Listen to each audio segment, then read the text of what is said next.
Good morning everyone.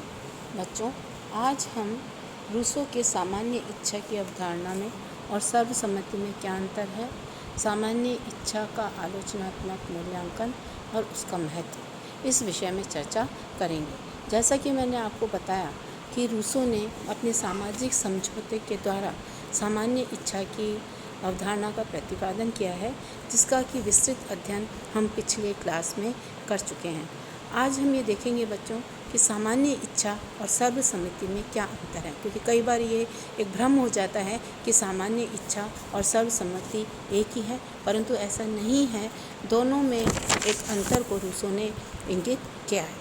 सबसे पहला अंतर हम देखते हैं कि सर्वसम्मति सभी व्यक्तियों की इच्छा होती है, यानी समाज के सभी व्यक्तियों की इच्छा सर्वसम्मति होती है, लेकिन इस सर्वसम्मति में एक विरोधाभास रहता है। जबकि सामान्य इच्छा को रूसो ने डिफाइन करते कहा है कि ये एक व्यक्ति की भी इच्छा हो सकती है, कुछ व्यक्तियों की भी इच्छा हो सकती है और सभी व्यक्तियों की इच्छा भी हो सकती है। इसका आधार जन कल्याण होता है। इसका उद्देश्य ये सबका कल्याण करना चाहती है। दूसरा जो अंतर है वो दिखाई देता है एकता का अभाव सर्वसम्मति में पाया जाता है, क्योंकि जैसा कि मैंने आपको बताया कि सर्वसम्मति सभी व्यक्तियों की इच्छा है।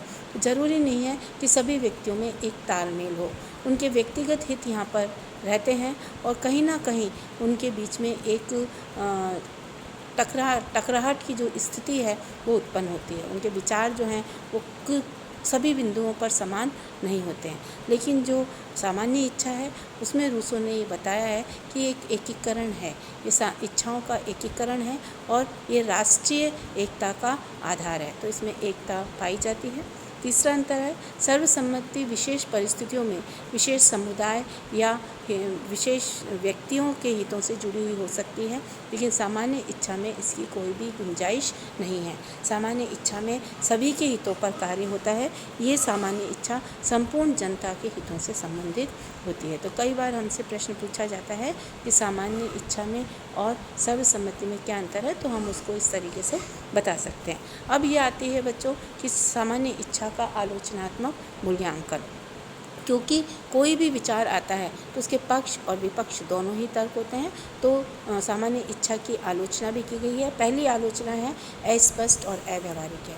आलोचक कहते हैं कि सामान्य इच्छा की अवधारणा अस्पष्ट और अव्यावहारिक है, क्योंकि रूसो ने सामान्य इच्छा के विचार को स्पष्ट रूप से उल्लेखित नहीं किया है। रूसो ने सामान्य इच्छा के आधार पर ज्ञान प्राप्ति की जो बात करी है वो एक असंभव है। इसको अच्छी तरीके से परिभाषित नहीं किया है, यह नहीं बताया है कि वास्तव में सामान्य इच्छा किस तरीके से प्रकट होगी। तो खुद रूसो ने इसको स्पष्ट नहीं किया है, इसलिए कहा गया है कि रूसो ने हमें ऐसे अंधकार में जगत में छोड़ दिया है जिसमें कि हमें प्रकाश दिखाई नहीं देता। उसकी सामान्य इच्छा की अवधारणा इसका उदाहरण है। दूसरा, यथार्थ इच्छा और आदर्श इच्छाओं में अंतर करना संभव नहीं है। तो आलोचकों का ये कहना है कि रूसो ने जिस सरलता के साथ यथार्थ इच्छा और आदर्श इच्छा में अंतर करने की बात करी है वो सही नहीं है, क्योंकि मानव प्रकृति इतनी जटिल है कि उसमें ये दोनों इच्छाएं आपस में जुड़ी रहती हैं। तो कौन सी व्यक्तिगत इच्छा है और कौन सी उसकी आदर्श इच्छा है, इसमें अंतर करना संभव नहीं है। वास्तव में समाज मनुष्यों का एक संग्रह योग है, जिसमें प्रत्येक का व्यक्तित्व, उनकी राय और उनके हित सब अलग अलग होते हैं, उनका स्वतंत्र अस्तित्व रहता है। तो इस ऐसे में हम इन दोनों को अलग नहीं कर सकते। तीसरी आलोचना है सामान्य हित की व्याख्या संभव नहीं है। किसी भी कार्य को पूर्ण करने से पहले ही हम कैसे पता लगाएंगे कि उस कार्य से सभी व्यक्तियों का कल्याण होगा, क्योंकि जब उस काम को करेंगे तभी हम पता लगा सकते हैं। तो रूसो ने इसकी जो व्याख्या करी है सामान्य हित की, वो भी स्पष्ट रूप से उसने उल्लेखित नहीं करी है, वो भी उसकी अस्पष्ट है। ये भी एक आलोचना का कारण है। निरंकुश और अत्याचारी राज्य का पक्षपोषक बना है रूसो। जनता ने अपने अधिकारों का समर्पण सामान्य इच्छा को कर दिया और सामान्य इच्छा के अधीन ही जनता अपना जो निर्वाह है वो करेगी। तो इसका मतलब जनता सामान्य इच्छा के द्वारा दिए गए आदेशों की अवहेलना नहीं करेगी। तो कहीं ना कहीं रूसो ने एक निरंकुश सत्ता की स्थापना की बात करी है। नेक्स्ट है प्रतिनिध्यात्मक राज्य में ये संभव नहीं है। क्योंकि रूसो प्रजातंत्र का पक्ष पोषक बना है, लेकिन प्रत्यक्ष प्रजातंत्र का पक्ष पोषक बना है। उसने स्वयं ने कहा है कि उसकी सामान्य इच्छा की अवधारणा जो है वो प्रत्यक्ष प्रजातंत्र में ही कारगर होगी, लेकिन प्रतिनिध्यात्मक जो प्रजातंत्र है उसमें इस धारणा को लागू नहीं किया जा सकता। तो बच्चों, ये तो उसके आलोचना के पक्ष हो गए। अब हम उसका यदि देखें, यदि हम उसका महत्व देखें कि इसका महत्व क्या है इसकी अवधारणा का, तो पहला महत्व यही आता है कि रूसो के सामान्य इच्छा का सिद्धांत प्रजातंत्र का समर्थक है, क्योंकि उसका विश्वास है कि सत्ता का आधार जन स्वीकृति है।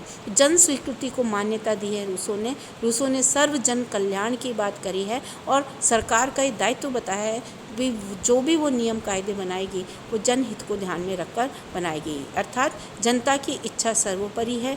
विधि निर्माण में जनता की इच्छा और उसका सहयोग रूसो ने वांछित माना है और इसीलिए रूसो ने प्रत्यक्ष प्रजातंत्र की बात करी है। प्रतिनिध्यात्मक प्रजातंत्र का रूसो ने पक्ष पोषण नहीं किया है। उसका एक कहना था कि जनता की राजनीति में प्रत्यक्ष रूप से सहभागिता होगी तभी हम सामान्य इच्छा की स्थापना कर सकते हैं। दूसरा महत्व रहा, सामान्य इच्छा का सिद्धांत राष्ट्रवाद का प्रेरक है, क्योंकि यह समता पर, वैधता पर, श्रेष्ठता पर, एकता पर, समर्पण पर और आत्मीयता पर बल देता है। तो यह राष्ट्र निर्माण की बात करता है।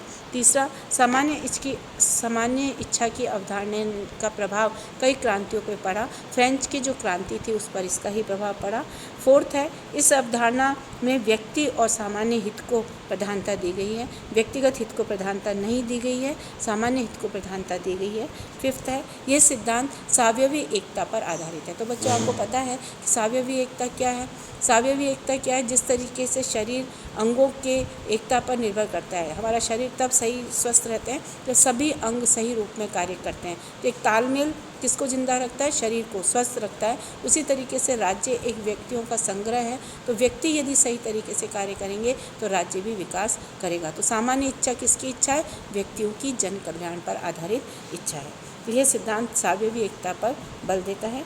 नेक्स्ट है, यह अवधारणा यह प्रतिपादित करती है कि राज्य एक स्वाभाविक संस्था है, अनिवार्य संस्था है और राज्य ने ही सामान्य इच्छा को क्रियात्मक रूप प्रदान किया है। तो बच्चों, आज ये स्पष्ट हो गया कि रूसो की सामान्य इच्छा की अवधारणा की क्या आलोचना है और क्या महत्व है। अभी अगली क्लास में हम उपयोगितावादी विचारक पर विचार करेंगे। उसमें प्रमुख हैं आपके बेंथम।